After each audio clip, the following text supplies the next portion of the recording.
Welcome to the Curious Lorenzo podcast where I research topics and items that hook my curiosity and that I want to know more about. And today I want to talk about Dungeons and Dragons, and then I have my friend Danny on the podcast today with me.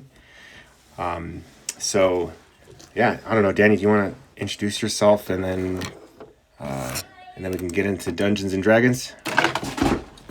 Yes. Yeah, my name is Daniel Solorzano. I'm sort of an all-around nerd, and I started playing Dungeons and Dragons during the pandemic, which was sort of a good sort of savior as far as like time investment, and it sort of brought a lot of the things that I was into one sort of game, and it's sort of been super fun to sort of get a group of people together to play sort of very, very often. Oh, definitely. So,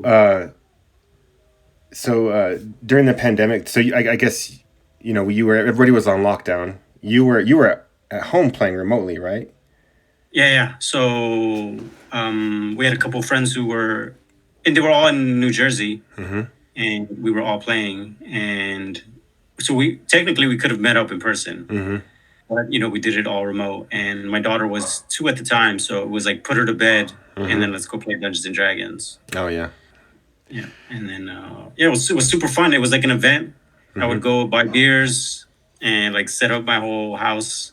Yeah. And I was living with my girlfriend at the time, and she was also playing. So she played in one room, I played in the other room, Yeah. and it was sort of super fun. It's like it was a thing to do. It was Mm-hmm. better than sitting around watching movies. Yeah. To play Magic with friends.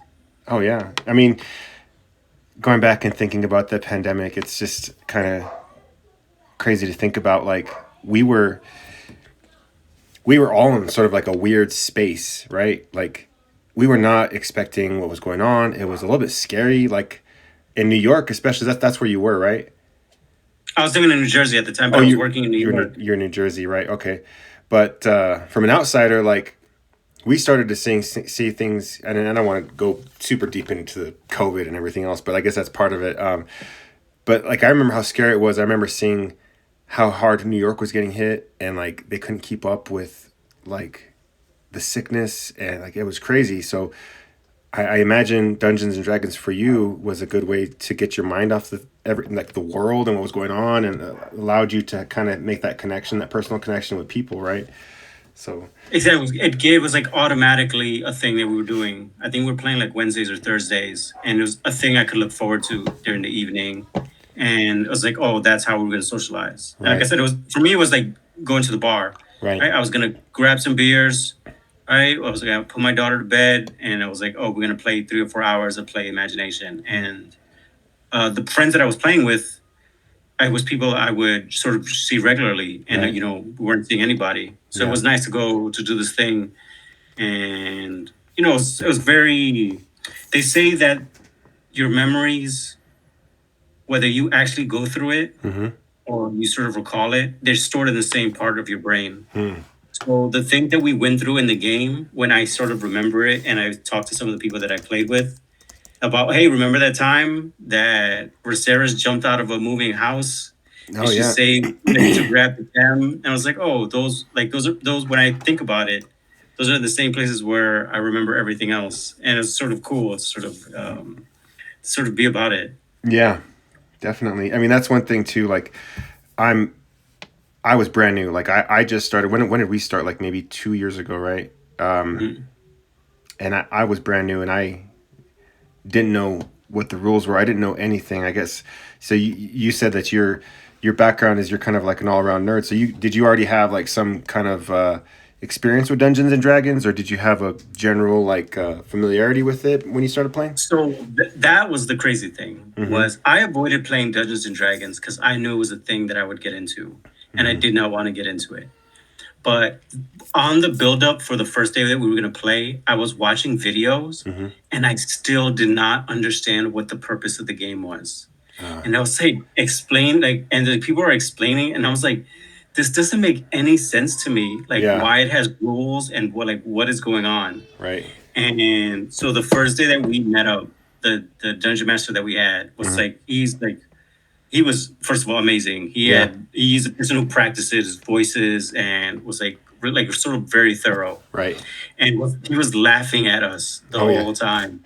It was like, oh, it's like, and I was like, yo, I did not understand the concept of what it is. But after you play like once or twice, you sort of get it, and then you sort of do the deep dive into like why they're the rules and sort of Right. how complex the game could be. Oh yeah. Yeah. Was Uh, your dungeon master like pretty seasoned? Like he'd been doing it for a long time? yeah, yeah, and he was like obsessed. Like when he the same module that we played. Mm-hmm. And so modules are sort of like pre-written campaigns Mm. that sort of everyone plays. They're sort of like touchstones for the game. Mm. Well, he said when he did it that him and his friends were playing every single day for like 5 or 6 hours. Oh And I wow. was like, we were just trying to eat up the content as quickly as possible. Yeah. And so he's like, he got hooked. So he was like all about it. Like when we were playing, Mm-hmm. he ended up buying a brand new mic and like started like, he's like very invested in his craft. Oh yeah. So I was like, it was sort of an amazing experience to sort of our first sort of go around about it. Yeah. Um, Was everybody else new as well, or? yes, all new players. And Patrick, when we played, he had played during summer camp, Mhm. but not to the degree that we were playing. And like sometimes we would play like twice a week, Mhm. and it'd be like everybody was bored during the pandemic. It was like, hey, do you want to go play Dungeons and Dragons? It was like all we had to do was log on. Yeah. So sometimes we would meet like 2 or 3 times a week to just play. So you, Yeah, you get like pickup games, like just like ad hoc, like out of nowhere. yeah, so it was like, hey, is like anybody do anything? Let's go play D&D. And Oh, it'd be like nice. the next chapter of our game. Right. So we've sort of played more frequently. Yeah. And it was super fun. It was like I'd be hyped after we play. I was like, yo, I can't believe we do that. And like we jump on a chat together to talk shit to each other. Yeah. So Pat was your dungeon master? No, Pat was one of the players. Oh, okay. The Dungeon Master was a friend of my cousin's. Okay. And like I said, he was at home like practicing voices. He had Yeah. a voice for every single character. And it was pretty cool. Yeah, I gotta say, like as a newbie, getting started, like that's one thing. That's where I struggle. So I can definitely imagine and kind of transport myself into a place, but I'm not the best of actors, to be honest. And like Mhm. I think we're kind of like on a hiatus right now, our group, but I think as we started to kind of wind down, I started to put down that sort of inhibition, I guess you could say, Oh, yeah. because I feel like I feel a little bit embarrassed, I guess, like kind of totally full blown acting it out. Like Sean has no problem. Like he'll just like on a switch, like he'll start acting. He does the voices and everything else. But like for me, I don't know. It just takes a little bit more for me to get there. I think that might be the hardest part. No, you know what? I'm gonna switch back on that. Like that's not the hardest part. The hardest part, I think, like you said, is the rules and understanding like how it works, how the rules work, and then the next piece I think for me was like the acting and like getting immersed into your character and like just being your character, I guess. But yeah. So say my background is in improv. Yeah. And it was very similar. Mm-hmm. But I remember one time we were in an improv class and the classroom had mirrors. Mm-hmm. And our teacher's like, do not look at the mirrors while we're doing it because nothing looks more silly than watching yourself do improv. Oh yeah. And so my thing is this. You can be immersed in the character and don't need to change your voice. You just sort of need to be in the mindset of the character. Right. And sort of let that sort of piece of it go. And, there's the silly fart jokes that we do in sort of in between to sort Yeah. of break it up. Yeah. But, there's certain things that happen in the course of the story. Like, you're just so in it. It's just like being in a movie and sort of rooting for a character. Right. Except you are the character. Right. So when you prepare for a new, I guess, campaign, is that the correct word? Is it called a campaign? Yeah. When you're preparing for a campaign, either as a dungeon master, I guess more so as as a player, do you like how much do you invest into like knowing who your character is? I guess like you got to know because you're a different person essentially. Unless do people try to like make their character be similar to what their own personality is, or do they try to be something else? Like That was one thing I was wondering as I'm creating these characters. I have two characters so far, but like that's one thing I was wondering. Like, are you yourself or do you kind of go somewhere else with it? Our first dungeon master told us, and it sort of always resonated with me, that the first character you make is the most similar to you. Mm-hmm. And as you go along, you sort of get not bored, but you need to sort of expand and you try to Mm. play things that sort of are outside of your comfort zone. Yeah. Um, and I definitely sort of have felt that because my first character was exactly like me. Yeah. It was exactly like me. Right? It Yeah. was just me dialed up. I was definitely like be playing a wrestling character. It's like Right. The Rock is The Rock, except it's what's his name? Dwayne Johnson Yeah. turned all the way up. Yeah. Yeah. And sort of as you go along, you sort of evolve. So I try to play the game as I would play the game and the evolution of the character. And I think we definitely saw that in your character. That Narcio? as the more that we played, it's sort of step outside your comfort zone, but sort of making that bold choice of like, I'm gonna do this thing. Right. Because it's more where you can do anything. Yeah. And Yeah. so whether you die or not is sort of irrelevant. Right. But the fact that you care about dying in the game is sort of, sort of like drives your motivation. Right. Right. Yeah. So I started off on your when you were the DM, my character was Craig Johnson, and I was if I remember correctly, a monk, and I think I was a half elf, half human monk. I really didn't know anything about any of the races. I didn't know anything about anything. I remember one time, and I'm just looking up online. I'm like, what is like? How do monks feel about different things or whatever? And like, I got a reaction out of you guys once because we went to a bar in the game, and one of the things that I read online was that generally people think that all goblins are terrible or whatever. And I kind of said that, and I got a reaction from from you guys. I was like, oh, like it was just like what I read on this like forum, but it came out just very like it was unsavory, like what I said. Yeah, like if you would have replaced Goblin with any sort of Yeah. grouping of people, it was like, oh, dude, that's Yeah. not cool, man. We don't say that. Or we Right. don't say it's like, Yeah, but I was just like reading something like on some forum. It's like, yeah, all goblins are horrible or whatever. I don't know, but yeah, I guess you kind of learn as you go, right? So I don't know, but And that's group to yeah. group because the Goblin has been the stereotype of like it pigeonholed people into like whatever the evil group is. That's what goblins are. Right, right, And I think even the game sort of now has sort of stepped away from that. And all like there's a race of people, and Right. race is what they used in the game. I know they've tried to move it away to like species, Oh, okay, okay. right? To sort of get away from that idea of race. Oh, okay. And so it's like, oh, that there's an evil race in the game. Right, It's like, right. there people sort of are spectrums. You know what I'm saying? Right. So even the game has evolved from its origins. That's interesting.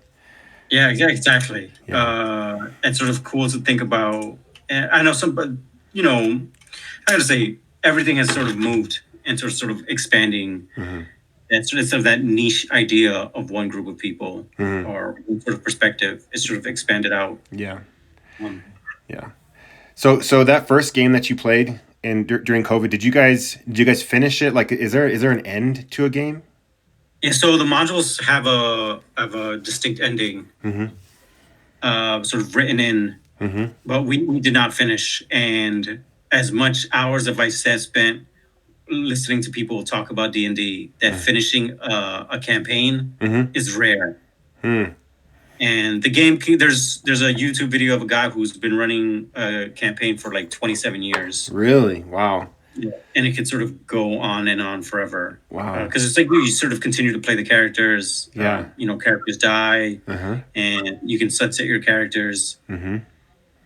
And the characters age, like I guess with you, right? Exactly right. So, and the game that we played, that there was a time jump, and like 3 or 4 years have passed. Mm-hmm. And the same thing can go. Like if we were to take a break in the game and we come back and it's like, oh, it's been 10 years. Like, what has your character been doing for 10 years? Right. Right. So your character gets older. So it's Yeah. like there's no rules. That you can sort of do whatever it is that you want. Right. And that was one thing too. Another thing I was finding challenging too. Like, so there's different. So like when you're in the game, there are things that are happening to you, and then sometimes your party will split, and maybe you have 3 or 4 people doing one activity, and then you have 3 or 4 people doing another activity, but you're all in the same game. And if this was a real situation, I would not be able to. I would not have any knowledge to like what they're saying, what they're talking about, and vice versa. But since we're all in the same call, like I hear what's going on, and I'm trying to like, not pay attention, I guess, because this is something I shouldn't know. You know what I mean? So I don't know. Is there a way to accomplish that, like in the game, So the or how is that handled usually? so the term is called metagaming, Uh huh. right? Is what your character knows and then what you yourself know. Right. The clearest example of that is if someone finds some loot in a room, Mm-hmm. they grab the loot and then they step out of the room and everybody knows that you found 100 gold in that room. Yeah. And when you step out and you ask the character, "Hey, did you find anything?" and the character goes, No. "No," you get Right. it's like, oh, we're all gonna have to pretend that that didn't happen. Yeah, like that we don't know that you have 100 gold. Yeah. Exactly. Yeah. Um, And then there was like the side stories, and like even in this last game, I remember you told me on a side conversation, you're like, "Hey, I'm gonna start leaning towards like evil, and start like trying to mess things up," and because we were kind of like together, like your character had saved me, I was, I was your friend because of that. Like you saved me in the desert, and you had sent me the side conversation like, "Hey, I'm gonna start like," and I can say this, I guess, because with that game's been wrapped up, right? So, yeah. and I don't remember if I agreed or what, but then I started to dive into my character sheet that I had written, and the character sheet that I had written is he is so Narcion, that was my character. He is dedicated 100% towards good above all. So that was in conflict, even though like I had this like conflict that I was trying to struggle with, because I had this bond to you and your character because you had saved my life, but then I had this internal bond that I was trying to like deal with, and it was, I don't know, it made it very interesting. I think like there was sort Yeah, it of was like that that's clash. Yeah, excellent. right. Excellent. It's sort of the nuance of the game. Yeah. Right, we could go roll in, kill whatever's in front of us. Mm-hmm. But sort of that character part is the more interesting part of the Yeah. game, Yeah. where where these sort of moral decisions, which really don't matter, right? We close our laptops at the end of the day, and it's Mm-hmm. like nothing has happened. Right. But it's like you still want to sort of stay true to your character, like what it is going to be. And I was like, that's the part of the game that no other game Mm-hmm. can sort of replicate. Yeah. All right. Well, I'm gonna take a quick break, Okay. and then we can get started in a second. Be right back.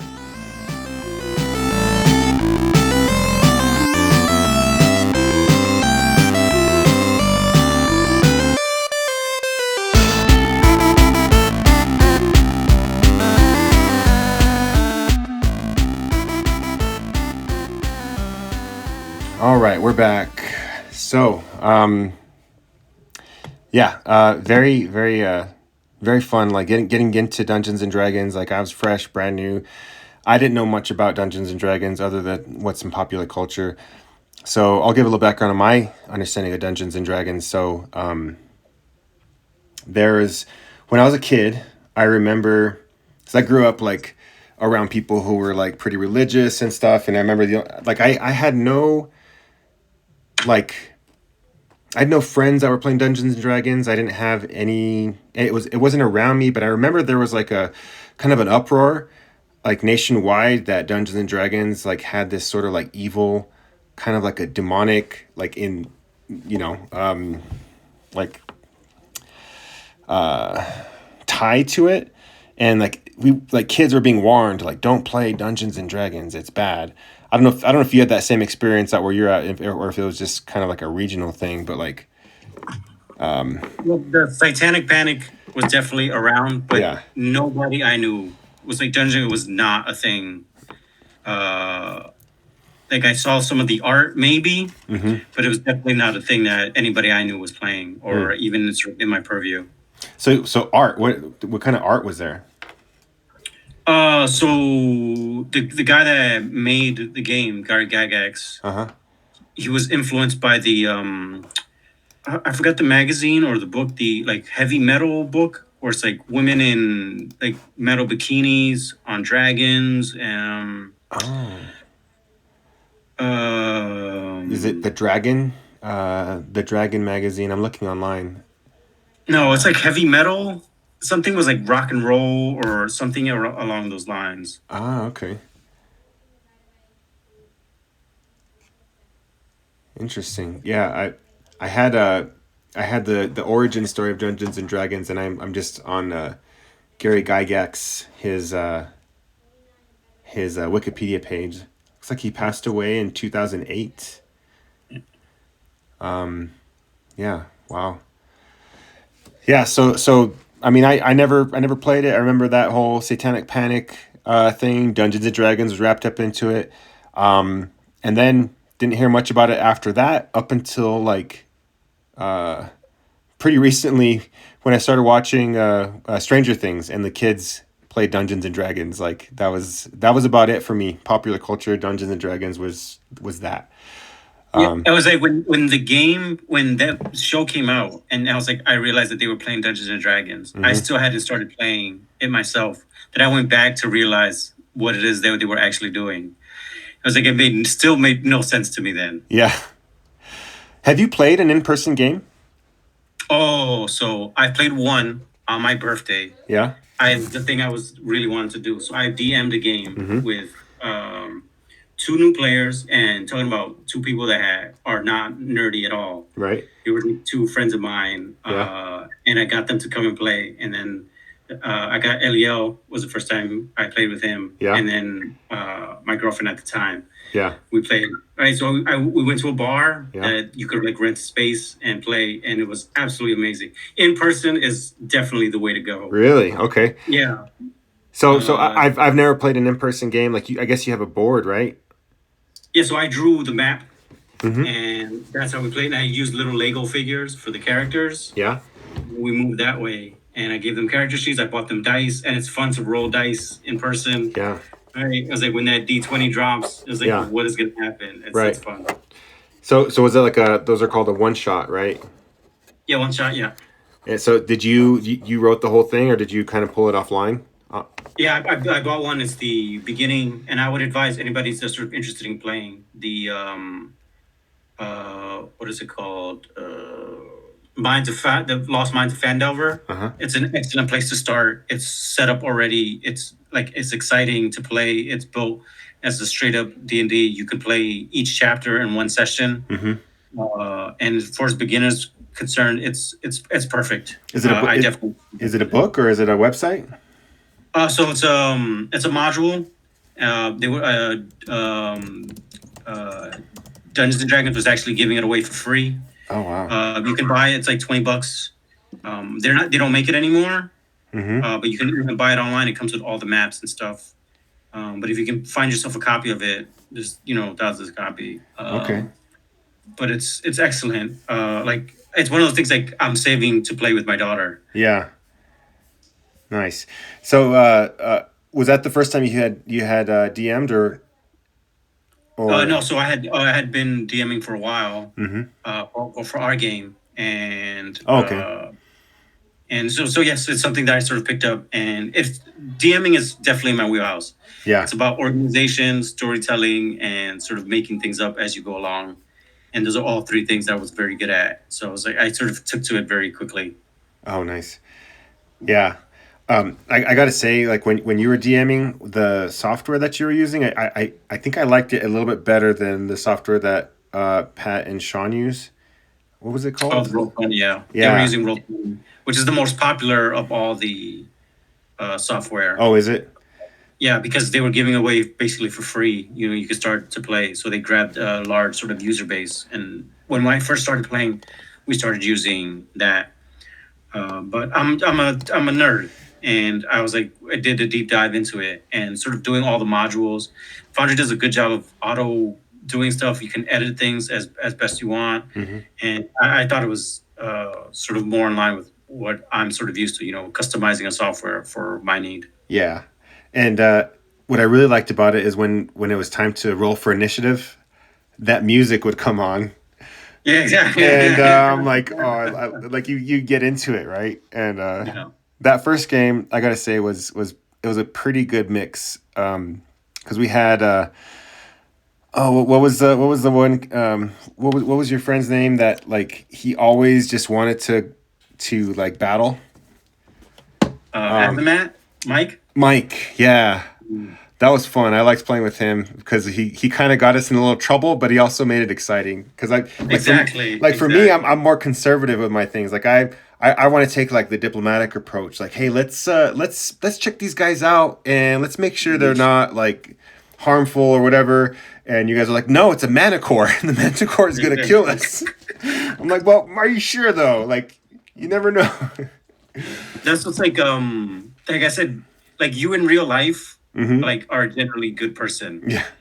And I was like, oh, and Mike is one of those people who is always like falling into adventure. And, Right. like even before we played, he was like, hey, I found a dog today. Oh, what? And he's like, one day, remember, he's like, he brought a dog in. He was like, oh, I found this dog in the street today. And I was just like, Mike, and it was like that's sort of his life, Oh, wow. right? And I And was just like, yeah, it's like I was like, people sort of fall into their characters. kind of, yeah, exactly. That's interesting. Cool. Um, right on. Well, it's a good game. I hope that we can continue to play. I want to see in the future. I know we talked about having Pat DM. I want to see what his style is, and because he gets in his character too, and he's like, and he knows the rules backwards and front. Like I guess uh, between you and Sean and Pat, um, it was great kind of learning with you guys there because you all had sort of an angle on how a rule would be, right? And you'd have some background on it. And for me, I'm like, I didn't know anything. I'm like, well, do I get to move this far? And like, how many times? Like, do I have a Exactly. mate? Like a what is it called when you can like have a additional attack? Like I didn't know, but you guys kind of kept me true on that. So I definitely appreciate like having that knowledge there with me in the game. So um, I hope we can go forward and hopefully play in the future. But um, yeah. So before we wrap up, was there anything else as far as like the background or history of Dungeons and Dragons that you found like interesting as you were first getting in? Um, uh, One is like when they first started the game, the travel in the game, you Mm-hmm. had to buy a different game that sort of handled the rule set for Hmm. it. Um, I was like, I thought that was like sort of very, it's like it was very like built like piecemeal Mm-hmm. to see how big it's come. And the other little fact is like Hasbro owns Dungeons and Dragons, Oh yeah.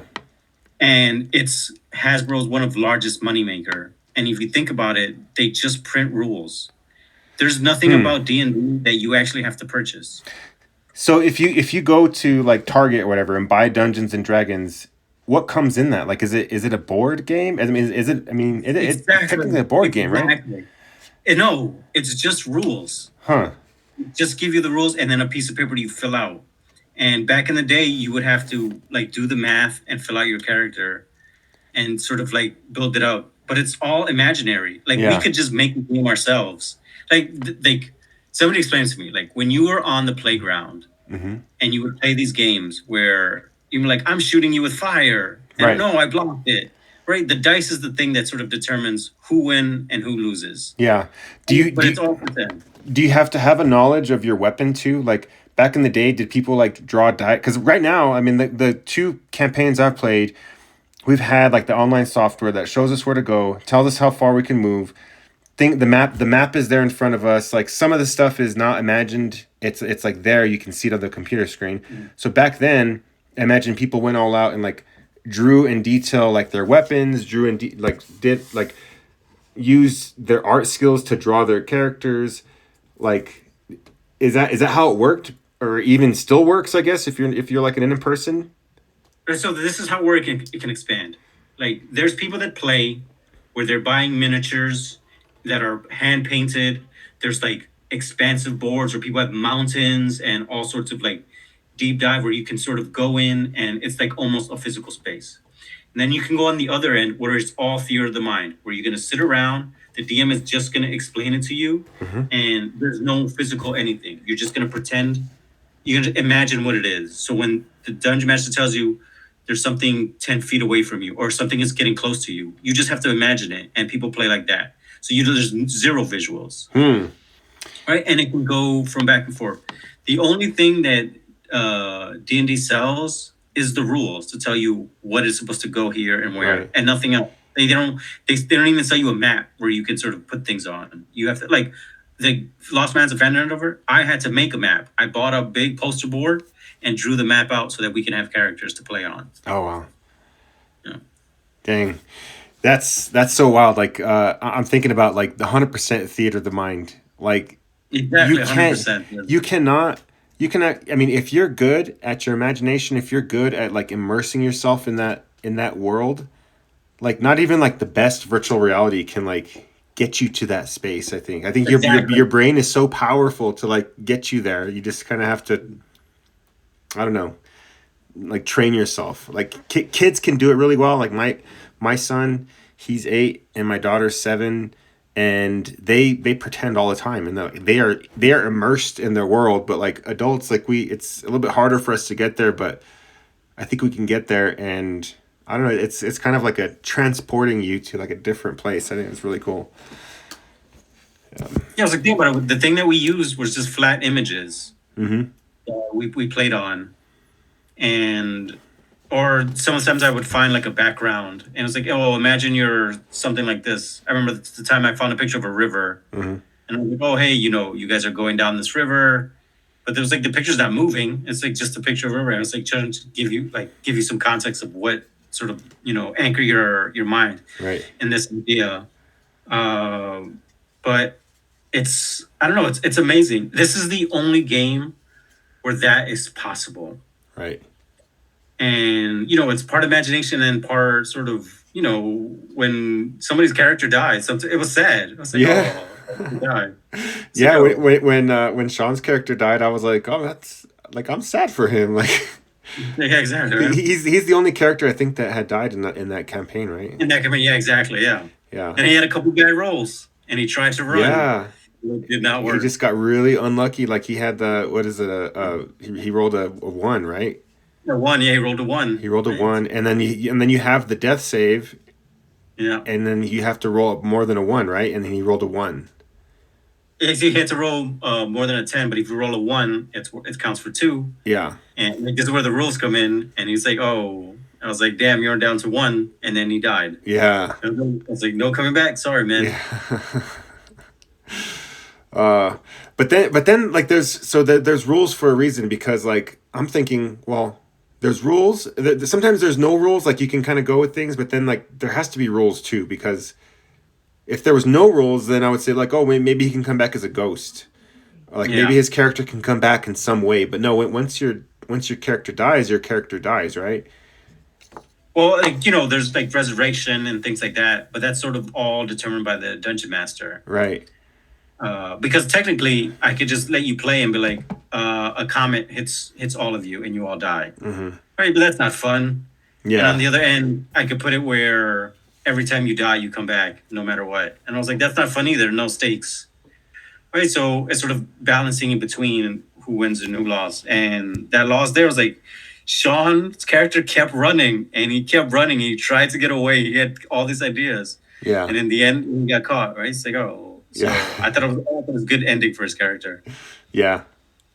And then he when he was DMing, I like how you recycled some of those characters too. Like Exactly. there were some of those rooms, and oh, it's Craig Johnson, or what was your character's name in the first one? Hidden Hands, Danny Hidden Hands. That's right. What were you? I forgot.